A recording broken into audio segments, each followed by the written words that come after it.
Hello everyone. Welcome to today's story. Have you ever stood between love and silence, between waiting and surrender? What would you do if the person you love asks for more time, while your heart is burning for an answer? And when family, business, and destiny intertwine, can love truly find its way?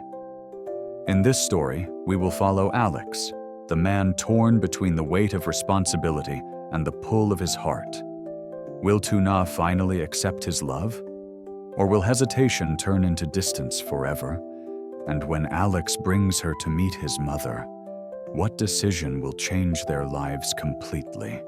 Stay with me until the very end to witness the moment that will break the silence and open the door to a new future.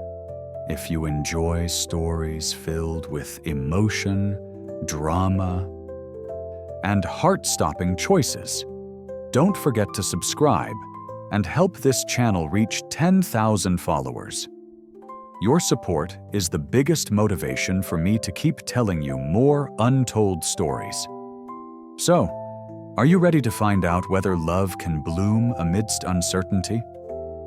Let's begin.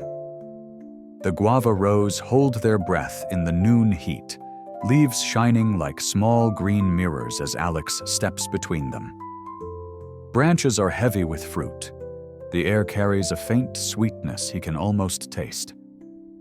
He greets the grower, asks softly if the garden sells. A nod, a simple yes. They agree he will cut first, weigh later, a quiet contract written in sunlight and sap. He selects the fruit by touch and patience, feeling for the give of ripeness. 2 guavas are broad in his palm, generous as promises. He breaks one open. Pale flesh glistens. The first bite is clean and bright, too sweet, he thinks, and smiles at the thought that sweetness can still surprise him. In the hush between birdsong and distant traffic, yesterday returns. At the farm, he had spoken plainly to Tuna. She had not said yes. She had asked for time. He told her he would wait. He tells himself again now, I will wait, no matter what. She is already half his heart. He cuts more fruit, stacking them in a crate. The rhythm steadies him, but memory keeps its own rhythm. Did she think of me today? Does she miss me? He sees, as if a flash of light on water, the necklace he gave her resting against her throat. How beautiful she looked when it caught the sun. By the edge of the garden, he pauses, knife lowered, listening to the quiet. Choices can arrive like weather, without footsteps, only a change in the air. He gathers the harvest and, with it, his resolve, then turns toward the scales, toward what comes next. The crates are stacked now, each guava pressed against the next like unspoken words. Alex wipes his hands, the scent of fruit still on his palms, but his mind drifts far from the garden. He remembers the shipment, so close to being lost at sea. The ocean had almost swallowed months of labor, yet luck arrived disguised as misfortune. Ms. Hawaii, an old business partner, agreed to take it back, first at 60%, then 65%. It was a lifeline, a quiet gesture of trust carved out of long years of dealing together. He breathes deeply. Business is not only trade, it is faith stitched between people, fragile but binding. He thinks of the factory, of workers waiting for instructions, of Hoang who oversees the chopping and packing. Next week, more shipments are due. Orders cannot be delayed. A single hesitation might undo months of effort. Yet beneath the weight of contracts and markets, another weight presses heavier. Tuna's silence. How strange that numbers, prices, and losses feel lighter than the pause of one heart unsure. His hands can command harvests, direct exports, build networks across oceans. But her answer, he cannot command that. He tells himself that love, too, is a business of trust. You invest, you wait, you believe. In the quiet, he vows, I will not let her go. No storm, no loss, no doubt will drive me away. She is the balance that work alone cannot give me. The guava crates are ready, but the greater cargo is hidden. A heart both burdened and buoyed, waiting for her to decide. The phone call breaks the silence. John's voice, familiar yet changed by years abroad, fills Alex's ear. They arrange to meet. By the time John arrives, the house seems brighter, as if it has been waiting too. Alex's mother greets him warmly, her smile a bridge across the 7 years since he left. The conversation slips easily into memory. Childhood games, shared notebooks, laughter under trees now grown too tall to climb. Later, they drive toward the grapefruit garden. The car hums along the narrow road, carrying with it the scent of earth after a fleeting rain. When they arrive, the land stretches wide and generous, 10 hectares of green life. Trees rise in neat lines, each branch carrying the careful weight of fruit. John steps out, astonished. "This is all yours?" he asks. Alex nods, pride quiet in his chest. He explains the methods: organic fertilizers, careful pruning, limiting each tree to 150 fruits for quality. John listens, measuring not just the orchard, but the trust behind each word. He speaks of markets overseas, of customers hungry for produce like this. His return is not just nostalgia. It is opportunity, a new chapter carved out of the old friendship. As John inspects the fruit, Alex's thoughts drift, 2 paths unfolding. One is business, steady and sure, growing like the trees around him. The other is love, uncertain, tender, fragile as the bloom before fruit. He wonders if the future can hold both.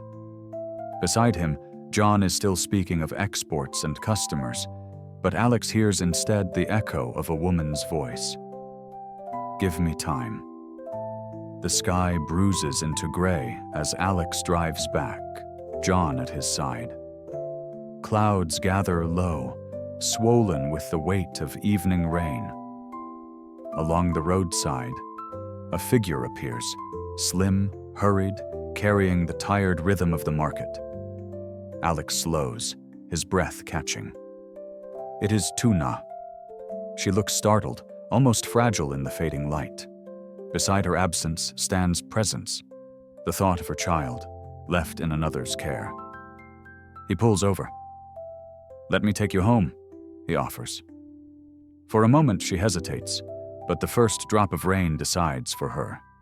She nods, climbing in, her silence speaking more than words could. The car hums again, shelter against the storm. Inside, the distance between them is only an arm's length, yet filled with everything unsaid. They stop at Mrs. Tang's house, where the baby sleeps. The old woman welcomes them, grateful, her eyes soft with age. Alex offers a small gift, bowing his head in respect. He thanks her for caring for Tuna and the child.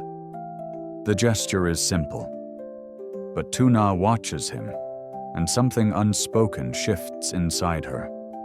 Rain thickens on the roof as they step back into the car. Alex drives them toward the farm.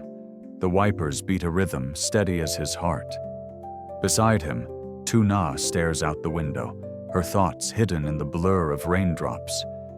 Yet when her hand brushes the necklace at her throat, Alex notices.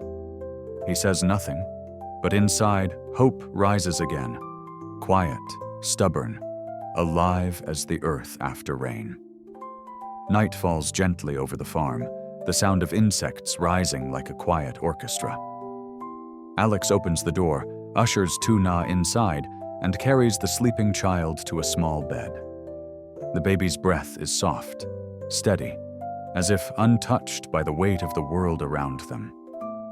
For a moment, Alex watches, his heart aching with a tenderness he can barely name. In the kitchen, Tuna moves with careful grace, laying out vegetables and rice. Alex joins her, sleeves rolled, hands steady with knives and spoons. Their shoulders brush as they work, and the air fills with scents of garlic, soup simmering, rice steaming. It is not grand, but it is enough. Two people shaping a meal together, as if rehearsing for a life not yet theirs. When they sit, the food is simple: soup, eggs, warm rice. Tuna praises his cooking. He laughs softly, passing her more. They speak of his mother, who misses her, who longs to see the baby again. Tuna lowers her eyes, her voice delicate. It has been too long. At last, silence deepens. Alex places his chopsticks down. His voice trembles but is steady. I will wait for your answer, however long it takes. I promise I will take care of you and the child. Tuna looks at him, eyes shimmering in the dim light. She whispers that she needs more time, that she cannot answer yet.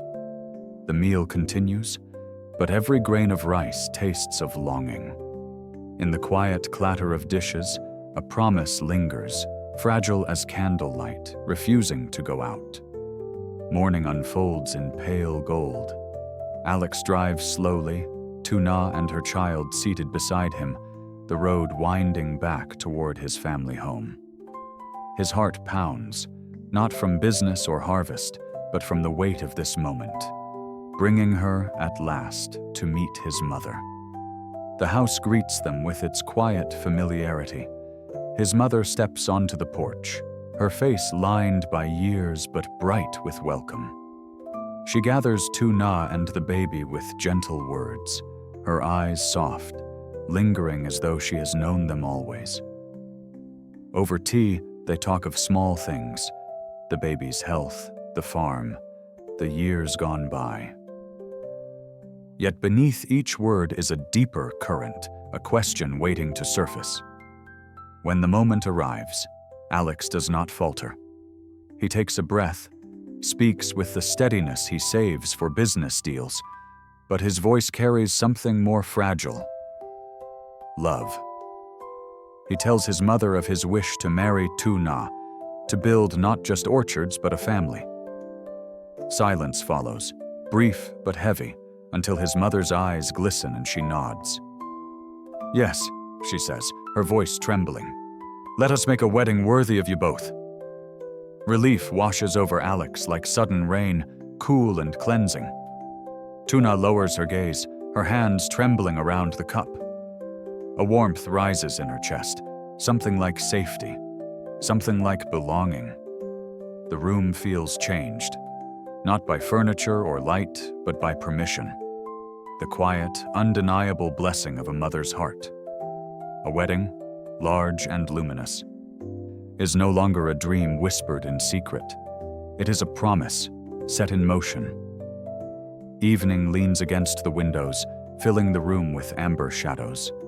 The baby sleeps in a cradle nearby, the rhythm of breath soft as lullaby. Tuna sits beside Alex, her hands resting quietly in her lap. She does not speak at first. Words feel heavy, as though shaped from stone. Yet the silence is not emptiness. It is the pause before something begins.